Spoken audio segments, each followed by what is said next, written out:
Olá pessoal, bem-vindo a mais uma videoaula. Eu recomendo que você assista a todos os vídeos porque quanto mais preparado você estiver, maiores serão as suas chances. Vamos iniciar a resolução das questões de ciências da prova CGE 2097 de 2015 do Senai. Questão 1. Um grupo de estudantes apresentou um trabalho em que propunham a todos viajar pelo universo, parando num planeta parecido com a Terra, mas sem o Sol. Considerando isso possível, o que eles conseguiram ver no céu noturno? Gente, olha, a Lua não pode ser, porque a Lua é um corpo iluminado e é um satélite natural da Terra. Agora, planetas, está falando que, olha, eles estavam viajando pelo universo. Então, não posso afirmar também que eles conseguiriam ver planetas, já que eles estavam no universo, não necessariamente no nosso sistema solar. Então, o que eles conseguiram ver no céu noturno? Apenas estrelas. E vamos colocar aqui, só para a gente relembrar, né, o nosso sistema solar. Então, nós temos ali, olha, Mercúrio, Vênus, Terra, Marte, Júpiter, Saturno, Urano e Netuno. O mais próximo é Mercúrio, Terra é o terceiro planeta, né, mais próximo do Sol, Netuno é o mais distante e Júpiter é o maior. Questão 2. Uma forma de utilização das ondas eletromagnéticas consiste na observação da temperatura da superfície de lugares, ou mesmo de seres vivos. Essa propriedade se refere a que tipo de onda eletromagnética?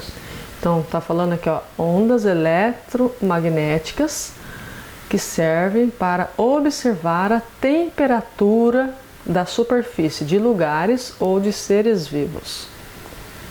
Então, nós temos que o raio-x, ele registra a imagem de ossos, órgãos ou formações internas do corpo. Os raios gama são utilizados na esterilização de equipamentos médicos e descontaminação de produtos alimentícios. Então também não pode ser este. O que são raios ultravioletas? É um conjunto de radiações luminosas emitidas pelo Sol por todas as estrelas jovens. Os micro-ondas são usadas em comunicações, além de cozinhar alimentos no forno. Então, a principal característica das ondas eletromagnéticas é a transmissão do calor. E aí nós temos os raios infravermelhos, né? Então a resposta a esse exercício é infravermelho. Questão 3. Os alimentos fornecem ao organismo substâncias necessárias ao seu desenvolvimento. Cada tipo de alimento exerce no corpo uma função nutricional, o que justifica uma alimentação balanceada. Uma refeição composta por macarronada e um suco de laranja possui, respectivamente, quais funções nutricionais? Veja bem, olha, macarrão e suco de laranja. Então, uma macarronada é um carboidrato. O carboidrato ele tem função energética, porque ele serve de combustível para o organismo. Já o suco de laranja, ele contém vitaminas, cuja função é reguladora. Estimulam trocas e processos nutritivos. Aproveitando, vamos relembrar aqui também das proteínas. As proteínas, por sua vez, têm a função construtora, que servem para formação, crescimento, reparo e renovação de tecidos. Então ali está falando da macarronada e do suco de laranja, né? Então tem a função energética e reguladora. Questão 4. Ao fornecermos a mesma quantidade de calor para massas iguais de água e ferro, observa-se que o ferro se aquece em menor tempo. Isso se deve ao calor específico de cada uma das substâncias e pelo fato de... Gente, olha, primeiro, o calor específico é uma grandeza física que define a variação térmica de determinada substância ao receber determinada quantidade de calor sensível.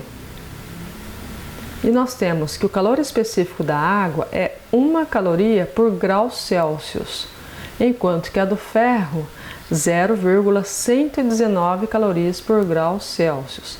Então a pergunta é: ao fornecermos a mesma quantidade de calor para massas iguais de água e ferro, o ferro se aquece em menor tempo. Por quê? Porque o ferro tem menor calor específico que a água. Questão 5. Em uma aula de ciências, o professor afirma que uma onda eletromagnética é aquela que não necessita de um meio material para se propagar. Em seguida, solicita aos alunos que deem exemplos de usos desse tipo de onda.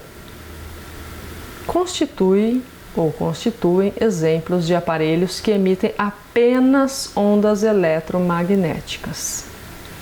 Olha, gente, ondas sonoras, elas não se propagam no vácuo. Aqui está falando de onda eletromagnética, que não necessita de um meio material para se propagar. Agora, se ondas sonoras não se propagam no vácuo, então não pode ser o item A, aparelhos sonoros, né? Também não pode ser nem a guitarra elétrica, nem o piano. Só pode ser o quê? Nem o ultrassom, porque o ultrassom já está falando ultrassom, né? Também tem ondas sonoras. Então, só pode ser os aparelhos de raio-x usados por médicos.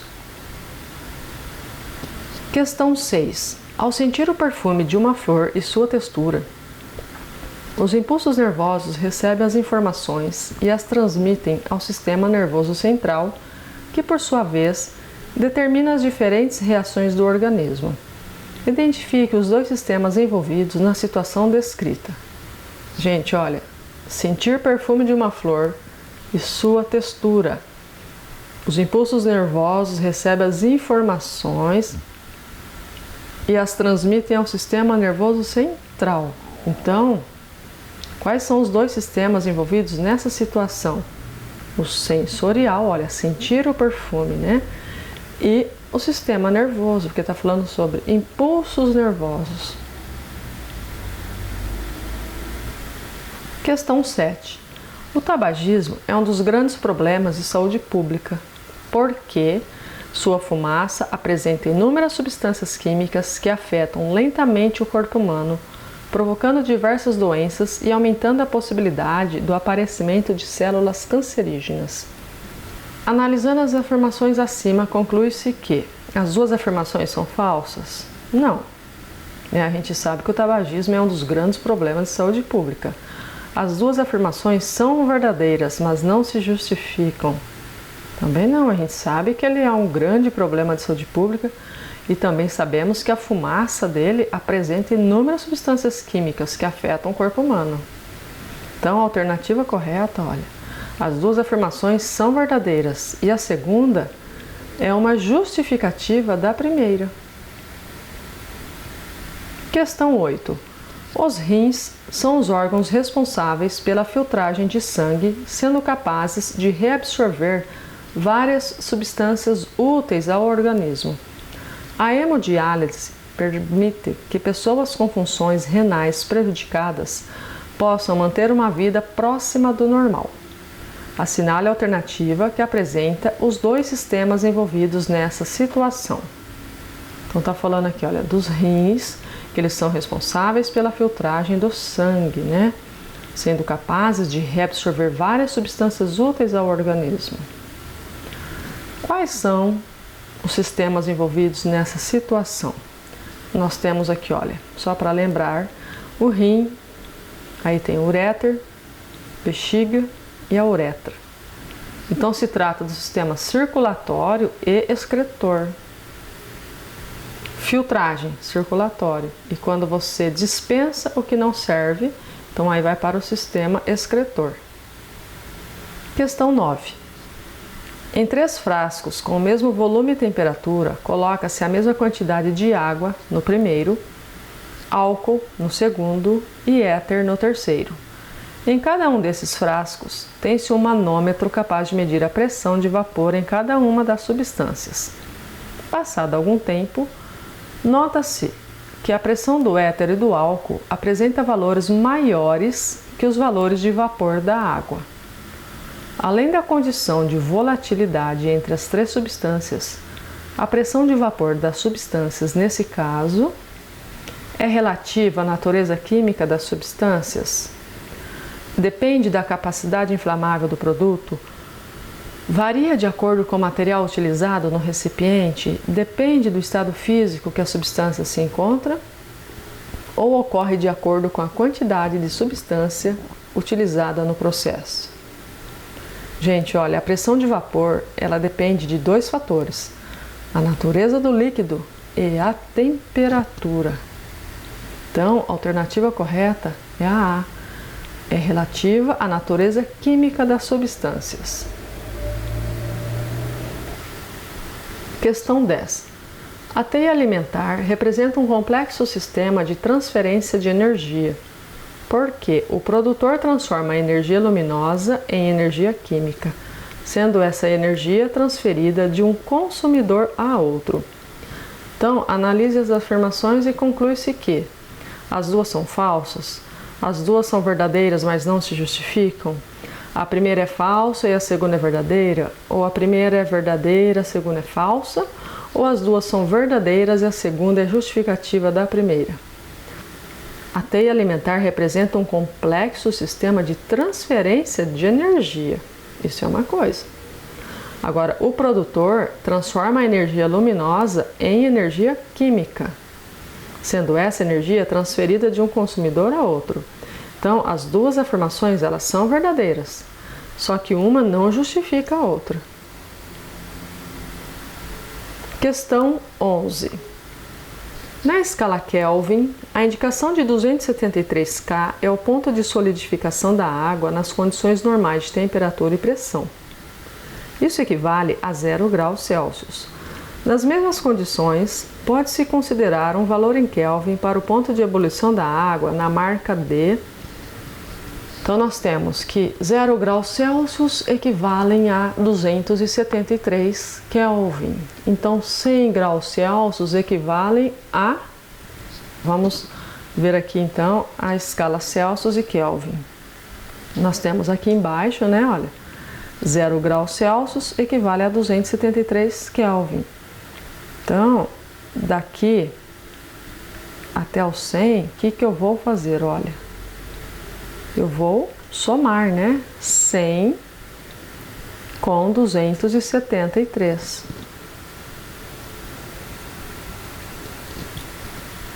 Que é igual a 373K. Questão 12. Estabelecer uma corrente elétrica em vidro ou borracha é difícil, porque os elétrons desses materiais pertencem a átomos individualizados e não estão livres em movimento entre os demais átomos que formam o material. Já nos metais é mais fácil, pois, veja bem, olha, não estão livres em movimento entre os demais átomos que formam o material.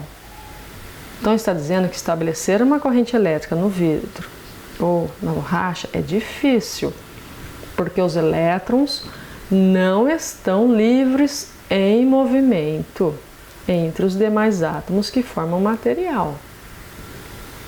Então, por aí, olha, a gente já identifica aqui, olha, os elétrons das camadas externas dos átomos não estão presos ao núcleo atômico, mas livres.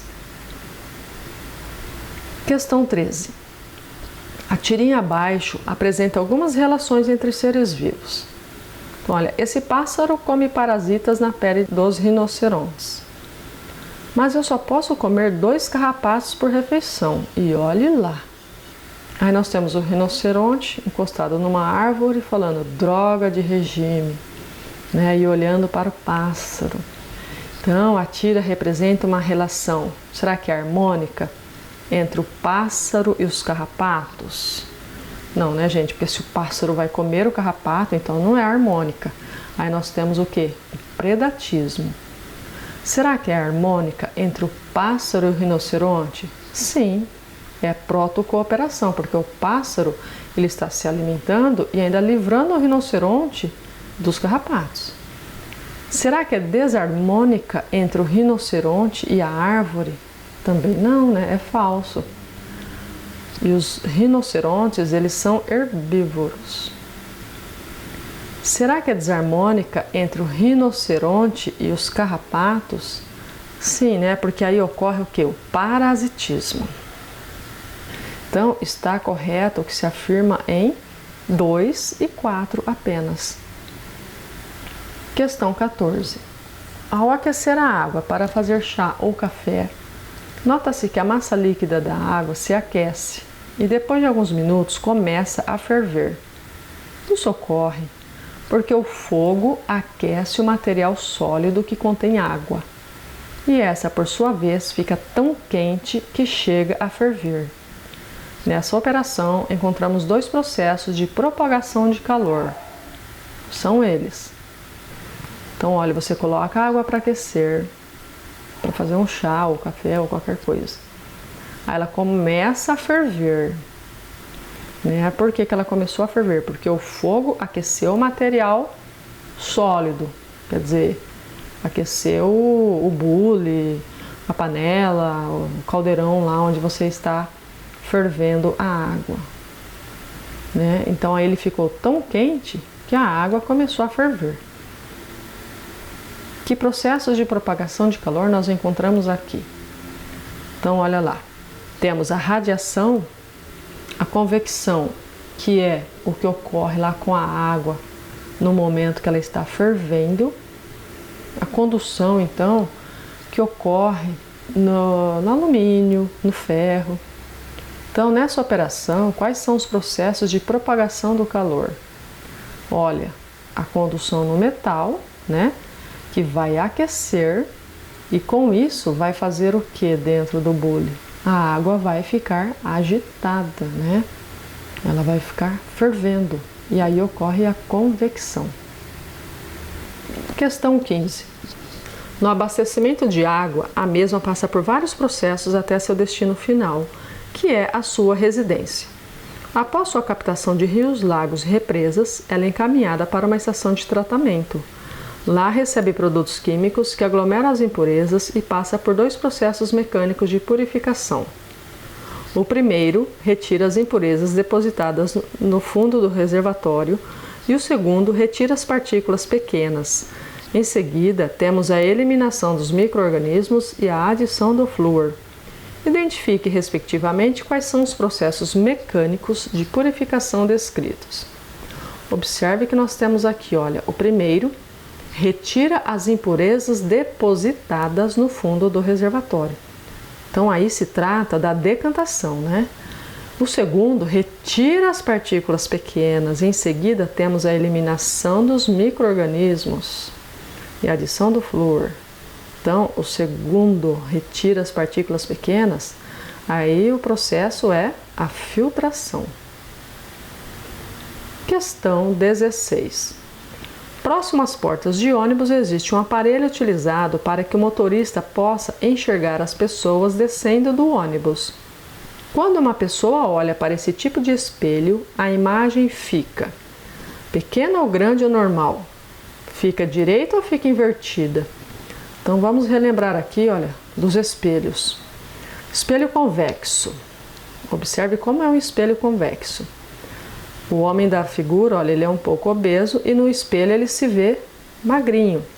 Então aí nós temos que tipo de imagem? A imagem é virtual, ela é direita, né? Quer dizer, ele tá se vendo do mesmo lado, só que ela é menor que a imagem original. Vamos ver agora aqui o espelho côncavo. Bom, então como que é a imagem aqui no espelho côncavo? Ela é virtual, também é direita, né? Olha lá, você vê pelo braço, pela posição dele. Só que a imagem é maior do que a imagem original. Veja que ali o homem está pequeno e lá no espelho ele aparece grande. Então, próximo às portas de ônibus, existe um espelho utilizado para que o motorista possa enxergar as pessoas descendo do ônibus. E quando uma pessoa olha para esse tipo de espelho, a imagem fica como? ela fica pequena e direita. Por que pequena? Porque aquele espelho é um espelho convexo, né? Que é para que o motorista consiga ver o máximo possível. Questão 17. No início, a conservação dos alimentos era realizada com a adição de sal, o que permitia uma durabilidade maior para os alimentos, porque a sociedade não conhecia outras técnicas de conservação e essa prática foi totalmente substituída atualmente. Analisando as afirmações acima, conclui-se que são falsas, são verdadeiras e uma não justifica a outra. A primeira é verdadeira, a segunda é falsa, ou a primeira é falsa, a segunda é verdadeira, ou a segunda é justificativa da primeira. Então, olha, veja bem, no início a conservação dos alimentos era realizada com a adição de sal. Será que era só desse jeito? Não, né? Vocês devem se lembrar aí das aulas de ciências. Na antiguidade eram usadas várias técnicas, como a de defumar, salgar ou secar ao sol alguns alimentos. Então já dá para saber que a primeira é verdadeira. A conservação dos alimentos era realizada com a adição de sal, o que permitia uma durabilidade maior para os alimentos. Só que a segunda é falsa, porque, olha, está falando que a sociedade não conhecia outras técnicas, e conhecia sim, né? Tinha lá secar ao sol, tinha defumação.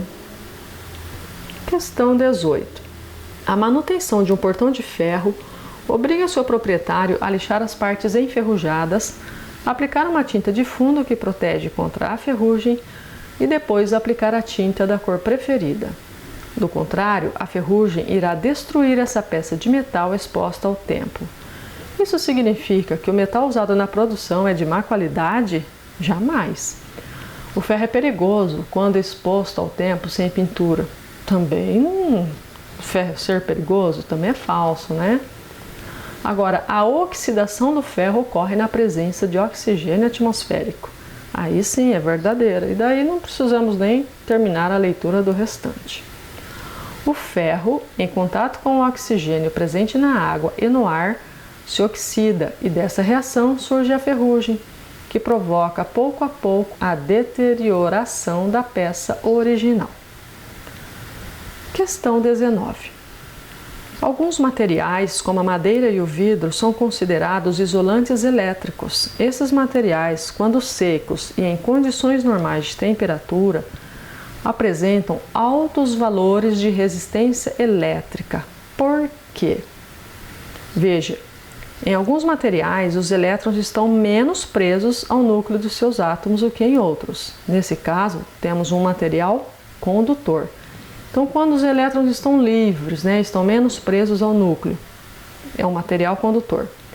Em outros materiais, os elétrons, eles estão firmemente ligados ao núcleo dos seus átomos, ou seja, eles estão presos ao núcleo, de forma que é difícil tirar um elétron de sua órbita. Nesse caso, temos um material isolante, ou seja, um mau condutor. Aqui está falando da madeira e do vidro. Eles são considerados isolantes elétricos quando secos e em condições normais de temperatura. Então, isto por quê? Porque os elétrons estão muito ligados ao núcleo de seus átomos, né? Então, eles possuem poucos elétrons livres. Não desista e a vaga será sua! É isso aí, galera. Conto com vocês. Deixe o seu like aí. Inscreva-se no meu canal para ficar por dentro das novidades. Até mais!